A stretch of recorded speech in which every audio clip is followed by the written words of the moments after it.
Okay, so 10.2 is personal loans and simple interest. Okay.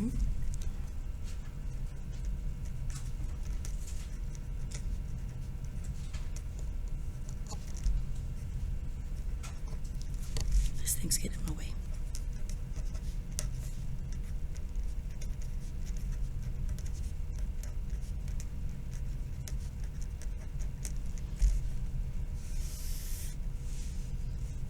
Personal loans and simple interest. So you need to borrow money, right? You need to go to the bank. You would like a loan, and what they will extend to you, the amount of money that they extend to you is called your principal. Has the light been on? I don't think it has been. Okay, so amount of credit extended. That is your principal.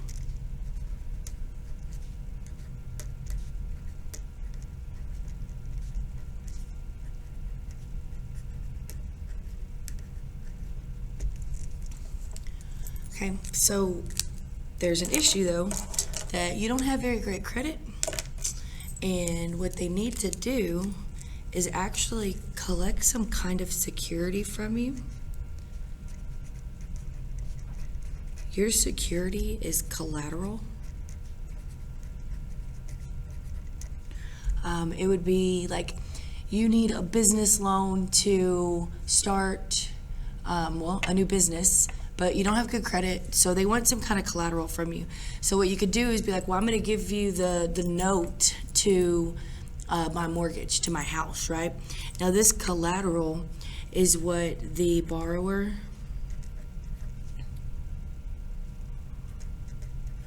a weird word. Collateral, the borrower may pledge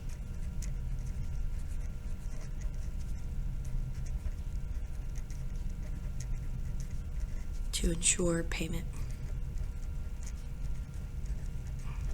I mean, if you really think about it, the lender could also pledge to, use this collateral to ensure the payment. The bottom line is just that security could be needed because you may not be where you think you are in life or with your funds to just be extended an amount of credit. Like you got to kind of put something up, right? Just to ensure that that's going to get paid, because you don't pay, they're going to take your house. Okay, now I said that like your collateral could be like your house note, right? So they have something called a personal note. Your house note is literally the note on your house. And if you do see personal note in this section, what it is document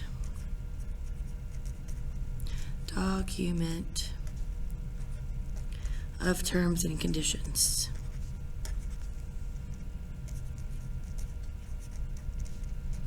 How much is your principal? Was there any security? How long will the note be for? What can and can you not do? A personal note is going to be a document just kind of laying out all of those conditions and whatever terms you may have. Now, along with the security, if you don't own your own home and you can't put it up for collateral, but they aren't willing to really extend that principal to you by yourself, you could ask for a cosigner, or the bank may even tell you like, hey, you're going to need a cosigner on this note in order to obtain this principal. Now everyone knows cosigners usually like your parents or something, but it's just another person who ensures repayment.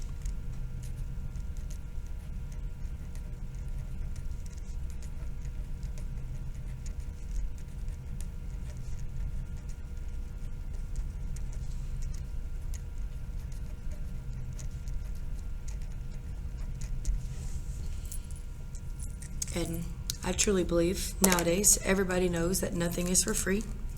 Absolutely nothing is for free. So if you are wanting to start this new business and you go to a bank and you need some credit extended, whether you need security or a cosigner, it doesn't matter. The fact that you're having something lent to you or you're borrowing something, you have to pay interest on it. Okay? And so the interest is money paid to use lender's money. I have no problem at all loaning my friends money. I mean, if they actually are your friends, they will pay you back. You don't have to worry about it. But say it's just an acquaintance and I was to loan them some money for a year, I mean, I would probably tell them that it's going to cost money to borrow money and they might have to add some kind of interest to it. So whenever this personal note based off of this principle, with or without security or a cosigner, comes to maturity, like whenever the terms are over, if I get it for 6 months or a year or 5 years, when that note is done, there is interest that's added to the principal, and like that's the total amount that I had to pay. But it's technically just because nothing comes for free. Okay, now what we're going to do this section over is called simple interest.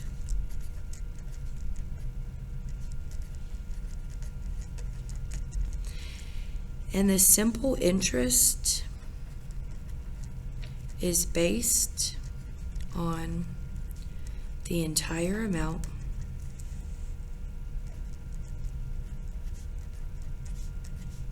of loan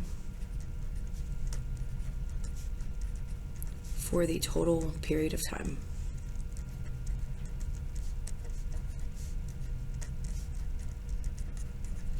If you go and you get a bank loan and you have the ability to pay it off in 6 months or 90 days or even a year, like the interest, right? The simple interest that you pay on that principal won't be as much than if you, I was trying to think of an example. I can't really think of like a good one off the top of my head. But if, say, you needed to pay on this loan for 10 years or 15 years, like that's going to end up being way more interest that you pay in the long run. Okay, so let's talk about this simple interest formula, because this is what we will use to solve these problems in 10.2, okay?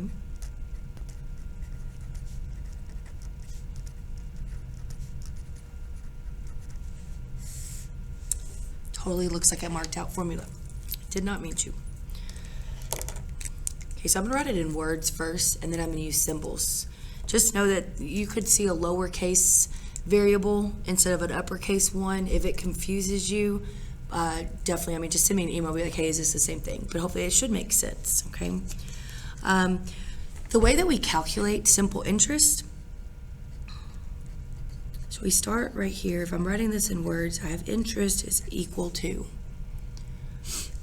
principal. And then these are two other terms that I'm fixing to define more, but we actually have not written anything about them just yet. We have principal, and then we're going to multiply that to our rate. We're going to multiply that to our time.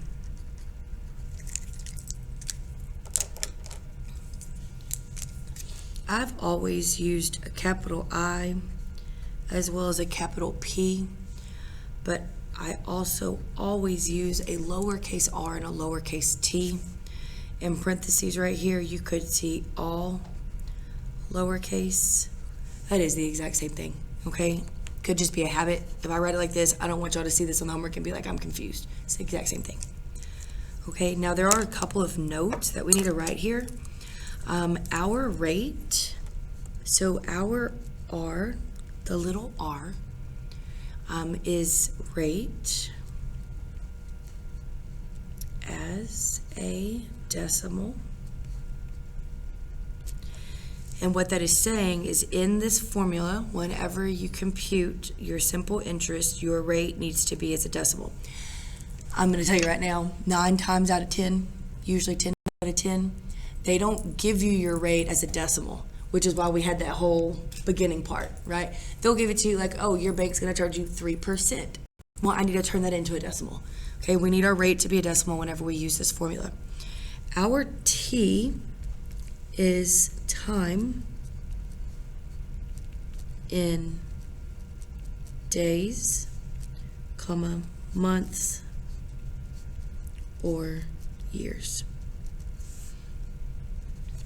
And depending on the way they show you your time, that determines how you'll use it within the formula.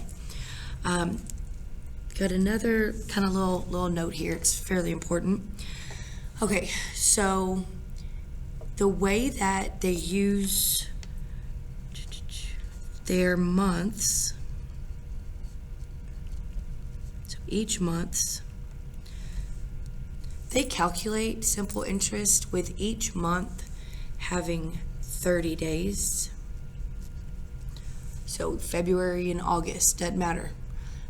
It won't tell you months, like, those actual names of them. But if you do see something and it doesn't make sense, like I always say, make sure you tell me. They will say that all months have 30 days. And so what this equates to is that each year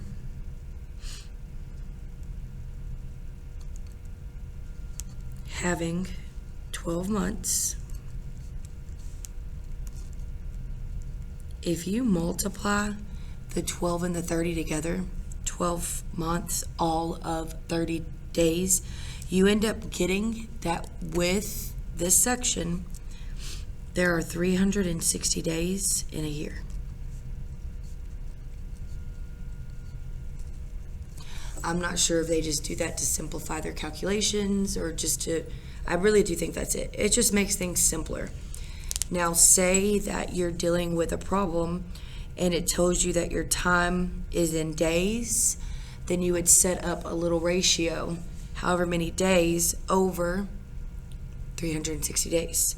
If it tells you months, like, oh, you have this loan for 3 months, then you need to set up a little ratio. You would do 3 over the total number of months, which would be 12. And if it tells you years, you just put the years, okay? Because it should primarily be in years. If it's broken into any other measurement, you'll use what we see here. And now we have an example of each, so I'll show you, okay? Just kind of keep that straight, because if not, your calculations will, unfortunately, not be correct, okay? Okay, so we're gonna go and do some examples. I have the different formulas.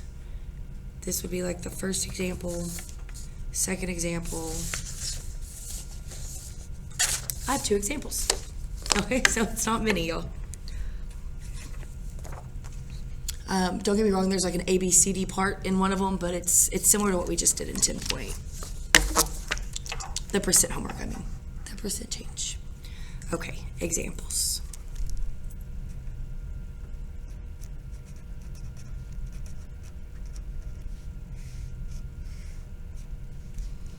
Okay, calculate.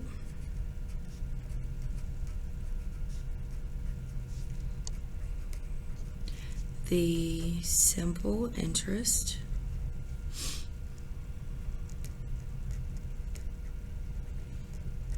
comma rate comma time or principal.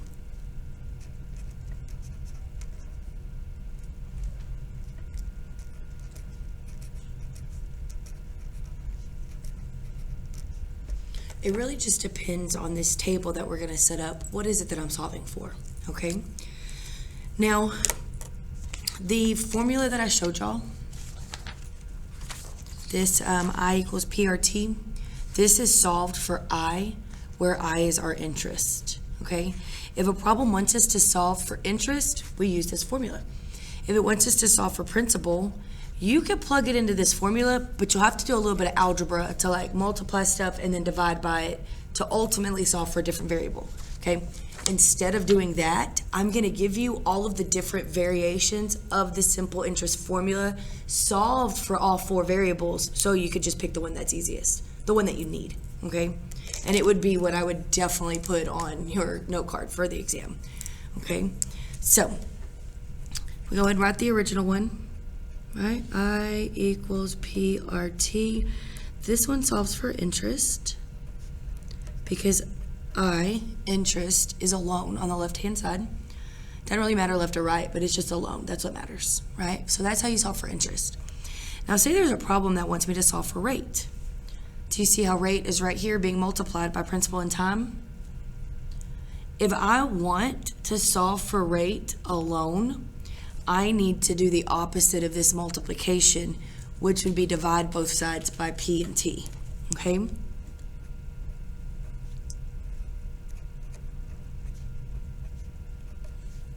That's how you solve for rate.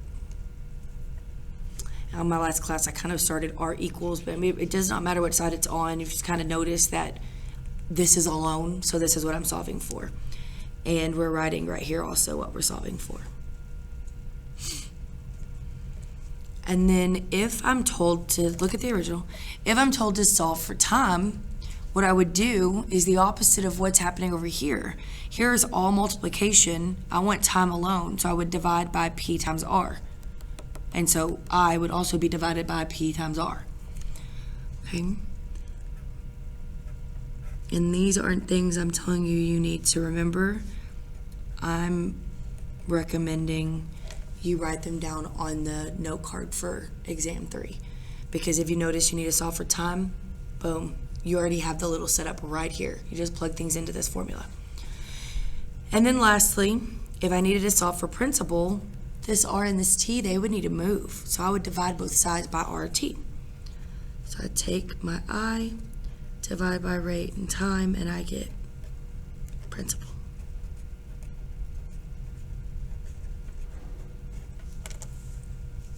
Okay, now we can actually do like the example.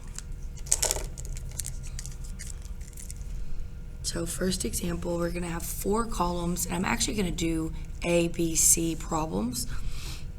We're gonna start here with principal. Same type of thing that we did in the previous section. We have our rate. We have our time. And we have our interest. And y'all, this table could be set up literally in any combination of orders because, excuse me, it's just giving us values. One of them will be missing, and that's what tells you what you're finding, okay? I'm just gonna kind of alternate like I did the previous class. I'm gonna do A, and then B, C. Which one did I not solve for in the last class?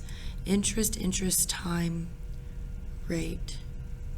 No, interest, rate, principal. So I think we are going to do a D. I'm just going to have to come up with, I'll have to come up with one on the fly, which is fine. Okay, so for A, just working our way across horizontally, the principal for this example, right, the amount of credit that I asked to be extended to me by the bank was $240. The bank said, sure, I'll go ahead. I'll loan you that money. It's going to be at an 8.75% interest rate.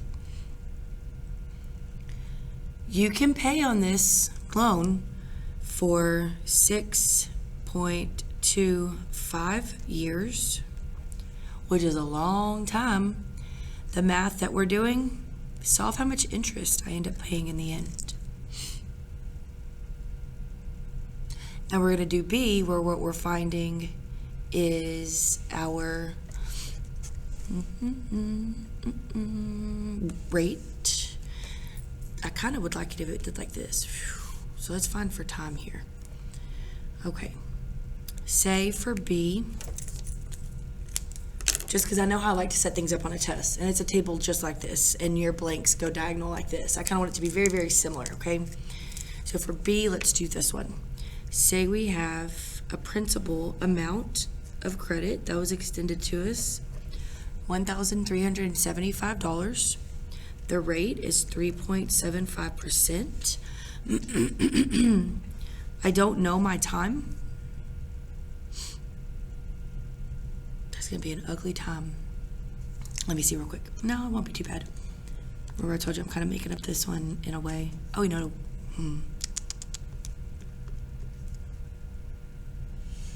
Okay.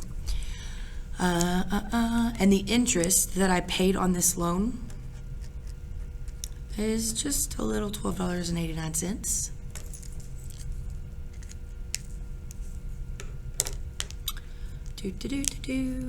For C, we're going to solve for rate. I borrow $1,275 from the bank. I borrow it for 3 years. And in the end, what I ended up paying for interest is $68.85. And then lastly, what we need to solve for is our principal. I don't know what that is, but I know that my rate was 6%. I only paid on this loan for 6 months. And the interest that I paid whenever my note came to maturity, or when my note was done, right, was $72. And now what we can do is work on A, B, C, and D right underneath here. Okay.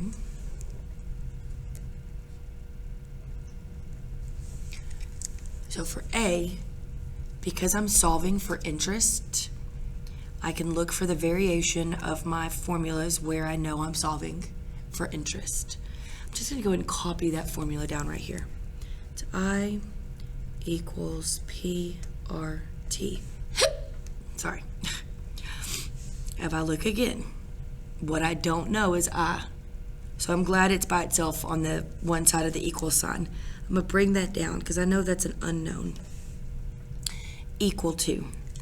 Now I'm going to actually multiply the principal, the rate, and the time, being sure that I understand how to convert the rate into a decimal and just paying attention to my time if I need to. So my principal is 240. I'm not going to put the dollar sign because I'm kind of working on like a little equation. I'm just going to do 240. Y'all, if you did a dot here for multiplication, that's fine. But when you do a dot and then maybe you have a decimal after it, it can look confusing. So what I like to do is to open up a parenthesis because that also means multiply. And there's parentheses on this calculator. So if I open up my parentheses, now I need to put my rate. But my rate needs to be a decimal. And right here, it's a percent. So do you remember what we did previously is if you take, clear. If I change this rate into a percent, it told me drop the percent symbol, just take the 8.75 and divide by 100. And like I know for a fact in school, you've always been taught to move the decimal 2 times to the left or 2 times to the right. That's fine, but just be really careful because I'm telling you, if you enter it into your calculator correctly, you're always going to get the right answer. If you only rely on moving it, or if you just think in your head, a lot of people will say 0.875, and it's missing that 0. So the calculator could usually end up proving to be a little bit easier for you. So as a decimal, this is actually 0.0875. I just didn't put the leading 0 because it doesn't change its value. A little lazy there. So 0.0875, close. Then I'm going to open more parentheses because now I need to multiply it by the time. Now the time is in years and I don't see a fraction or anything. And so what I'm going to do is I'm just going to write 6.25. Problem's always a little bit easier when your time is in years. Okay? Now I get my calculator. I clear. To find the interest, it's going to be equal to 240 open, 0.0875 close, open another parenthesis, 6.25, $131.25. If this had more numbers after the decimal, you would always round to the hundredths because we're talking about money. Okay, so this is saying that my interest is equal to $131.25. Now, don't put this on your notes, but I want y'all to look at this. I'm going to show y'all something, just really quick. 248.75. Wasn't that the original? open 6.25. $13,125 because I didn't move my decimal. Do you see? And you're like, I'm putting it in exactly the way she told me to, and it keeps telling me I'm wrong. And it's literally a matter of decimals. You could catch it here and then divide this by 100 and it'll give you the right one, but just be careful with that because it will actually move your decimal for you. Or say that you wanted to do the moving the decimal in your head, or you just didn't see it correctly and you did 0.875. If you notice here, 1,312. Like if you don't really catch the decimals correctly or understand something, it could really mess up your answer. So just be careful there. Okay, so this is for A. I'm just gonna kind of box this off a little bit. Let's solve B.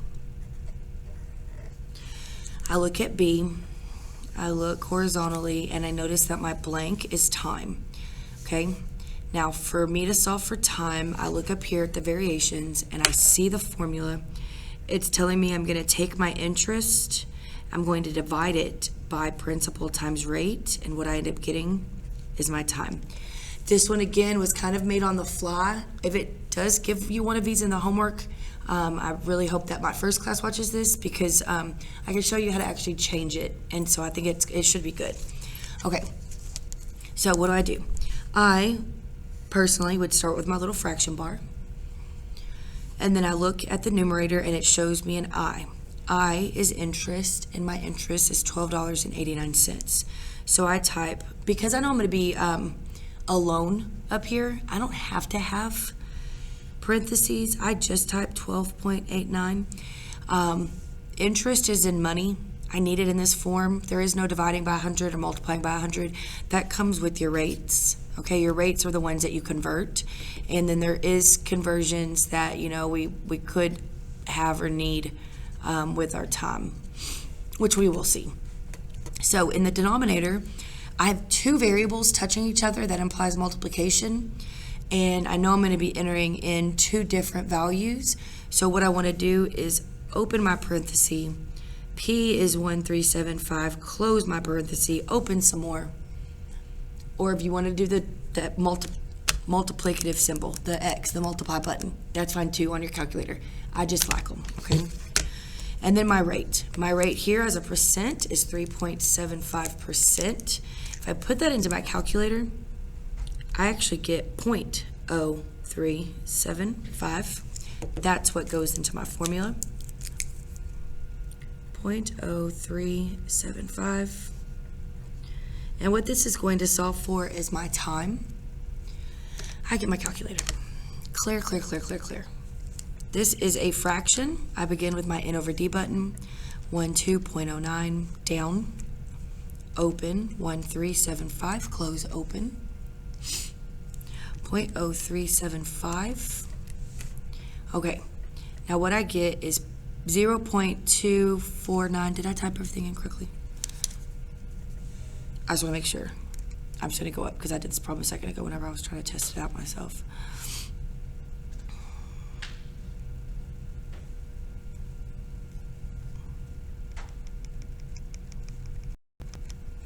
I did. I just wanted to make sure. Okay, so go and follow me here. I get 0.249 equals time. Now what I want to do is actually, there's multiple ways. That's kind of why I'm pausing, because I like the other way I did it, but I kind of did it backwards and I don't want to show you all that because that could be confusing. What I did here, this is saying that I have 0.249 of a year, right? Now, what I would personally do is multiply this by 100. Nope. I'm going to delete everything because I think I had something in there. Open, 12.89, down, open, 1375, open, 0.0375. Okay. There we go. something else was in there because it told me 2999 and it was wrong. So once I get this 0.249, which I truncated it, I just kind of stopped it after so many values. If I multiply this by 100, I can actually see a percent, right? This is a decimal. I want to see a percent. I want to know what percent of a year am I looking at, okay? So multiply by 100, and I get 4.9 equals t. And my time, I want to convert it into years. So with this percent in my calculator, why did I do that? I did it again. Y'all, I went down a rabbit hole.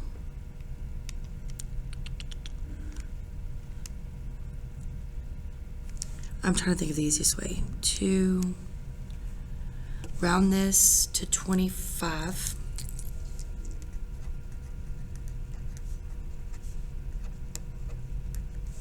Just round to a whole percent and then multiply by 12. That's not giving me the right thing, y'all. Hold on. Do y'all have whiteout? I'm gonna do it a simpler way.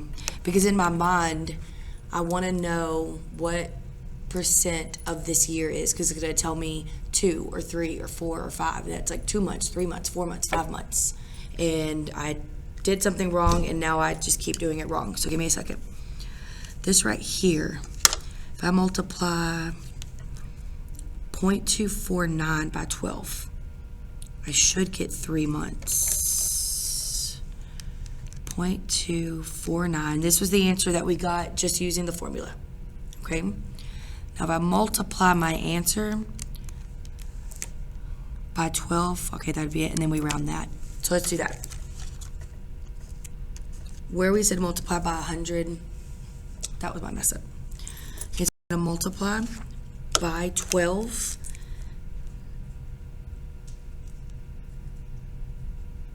Because I'm dealing with a fraction of the year, a percentage of the year, a chunk of the year, not the whole year. And I want to know how much of that year am I dealing with.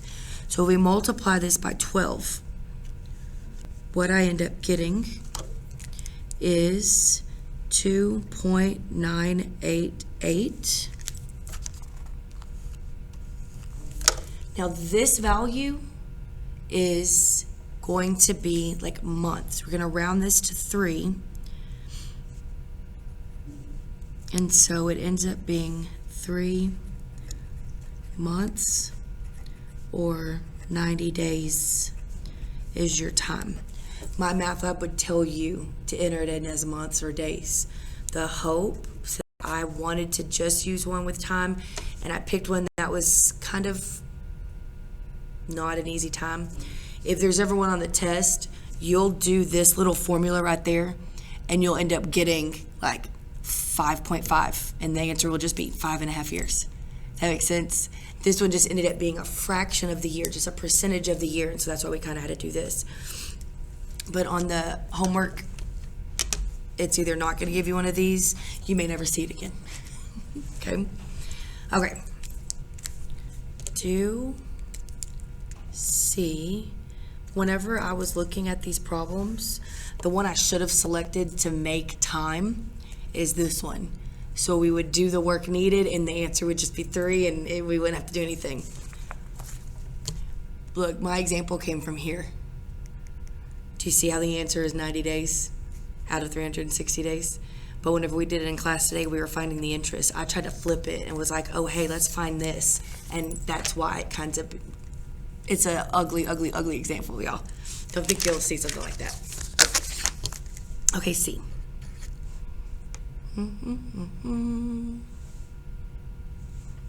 I hate this example. We're just gonna cover it up.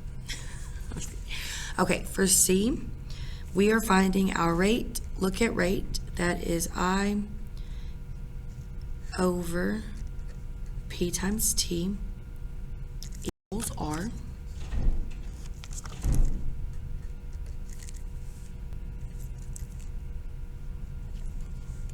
So our interest is the 68.85. over our principal times our time. Our principal is 1275. Our time is 3 years, so I just use 3. I shouldn't need that. If we use our calculator, N over D, 68.85, go down, open, 1275, close, open, 3. Okay, our rate is equal to 0.018. But do you see how this is a decimal? And how do they always give me my rate? They always give it as a percent. To go into the formula, I use a decimal. But if I'm solving a rate problem, I need to convert this into a percent. It's already in my calculator. Just multiply it by 100 because that moves your decimal. Your final rate is 1.8%. And TBH, I thought this one was going to kind of be a little quick conversion also, and it just wasn't. Okay. Now, let's do D. When I look at D, I notice my blank is with the principal, and principal is found by taking your interest and dividing it by the rate times time. My interest for this problem is $62. Sorry, just kidding, $72. Divided by rate. The rate is 6%. So all you have to do is 6 divided by 100. And it tells you 0.06.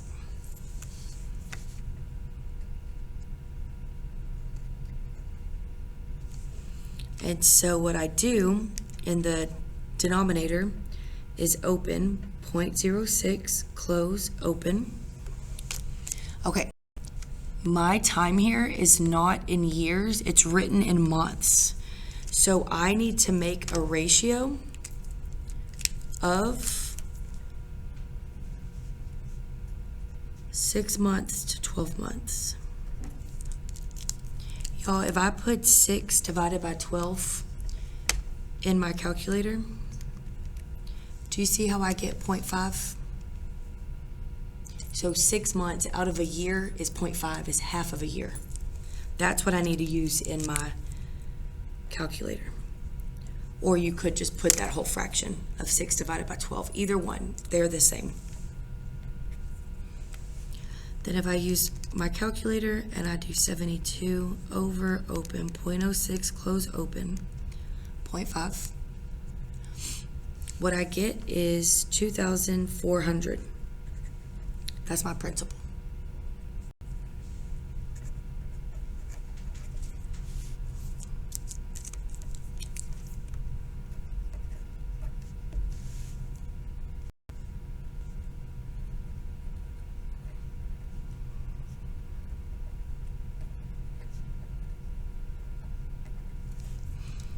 And just remember that being one, I should have selected C to change what we were solving for, but I did want this. I wanted a diagonal of blanks, and that just really jacked me up.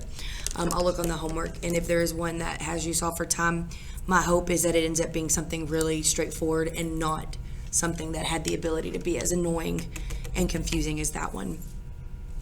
Okay, so we have one more example, and then we will be done. We've done 10.1, the percent change, and 10.2.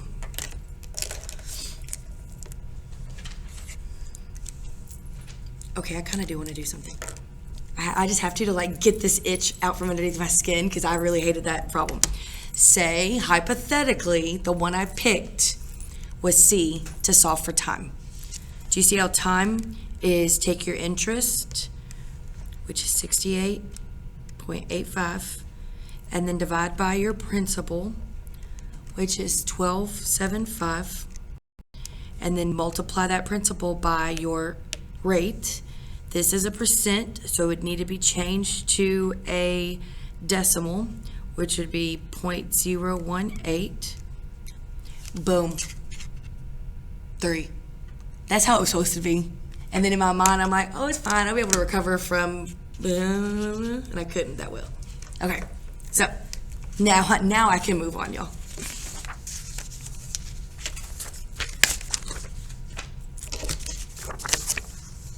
I have this as our second example. Okay, so it's going to use the simple interest. It kind of uses a couple different words and a slight different way of saying your rate. And then it has like one little bitty baby formula to kind of figure out what's the total amount, like in the future, that you would pay the bank whenever you're done borrowing that money from them. And so it says you borrow.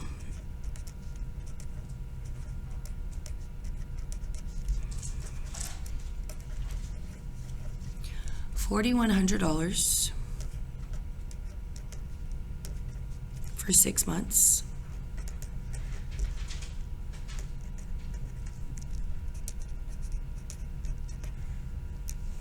The bank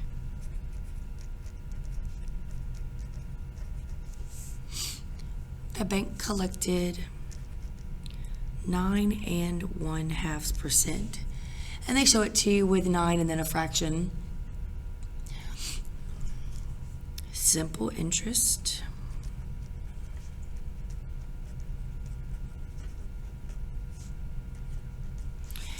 The bank collected 9.5% simple interest on the date of maturity.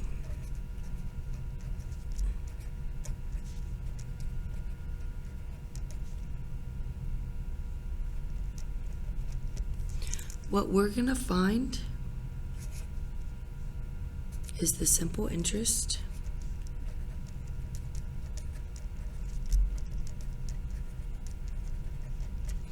right? Remember, it's how do we word that exactly? Our simple interest is based on the entire amount for the the total period of the loan. It's the money that we have to pay back for borrowing money. We're going to find that, and we do our I equals PRT to find that. And then we're also going to find amount you repaid to bank on due date of your note. Okay, so when I read through this, I notice that it says you borrow $4,100. Okay, that is the initial amount that a lender has credited to you, right? That's the principal. Our principal is indicated with not P, but AP, with AP. And then right here it tells me that my time is 6 months. Because it gives it to me in like the measurement of months, I can set up a ratio of 6 months over how many months are in a year? 12 months. But that could turn into a decimal of what? 0.5? Because it's half. Okay? So that's an easier. You could put this in your calculator.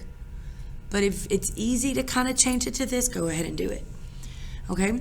So then it says that the bank collected let me do this. This is the simple interest is based off of the rate that it calculated things for. So the simple interest came from a rate of 9.5%. So here I have 9 1/2%. There's 27 different ways that we could do this. Okay. When I say 9 1/2, it's easy if you understand it to like maybe add the 9 and the 1/2 in your calculator, or if you read it as 9 1/2, right? You can just instantly change it to 9.5%, but I don't want a percent, I want a decimal. So then wouldn't my rate be equal to 0.095? Okay, and everything I said there could be done like this.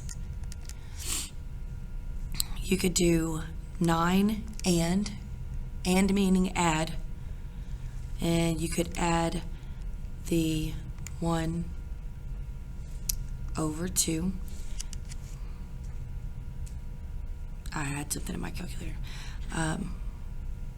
Oh no, I did a different example in the other class, that's why. Okay, and then if I change this from that fraction to a decimal, it tells me 9.5, but that's still 9.5%. Now I need to divide by 100 to get 0.095. Okay, so I got a little multi-step there technically. 9 and I'm trying to think of another way to do it. That might be the easiest. I showed like 4 different ways in the other class, and then I almost forgot to divide it by 100 because I think I just talked too much about it. We have our I equals PRT. Our interest, we don't know. We're trying to solve it based off of this rate for this amount of time, and this was my principal. So I have 4,100, open, rate 0.095, close, open, time at a half of a year, because it said 6 months. And if you put that into your calculator, you will get that at the end of your note, for your interest, you paid them $194.75. I got a little dyslexic there. So blah, blah, blah, blah. This is just the interest. Part B wants to know what's the future value? What is the total that you had to pay back to the bank? I hope it makes sense that you can't borrow $4,100 and only give the bank back about $200. What do they also want back? The $4,100? They want both. So would it ask you what's the amount you paid, like on the due date, on the maturity of that note? There's a little formula. If you take your principal and you add your interest, we say it's equal to the future value, where A is the future value. So my original amount I borrowed is $4,100. You're going to charge me $194.75. The future amount that I paid for having to borrow that money is the amount of money I borrowed, and then just add your, there we go, just add your interest. And so if we actually, say I did get the $194.75, like I put it into my calculator, that's my interest, and it said, oh, like how much did you repay at the end of your note? Okay, well I just need to add the $4,100. Like you know what I mean? Like it should make sense that all I have to do is add the principal to the interest, and that is the total future amount of what this loan ended up costing me in the end. I cannot talk today. Does that make sense? Yeah? Easy peasy lemon squeezy? Okay, well that is it for 9.2.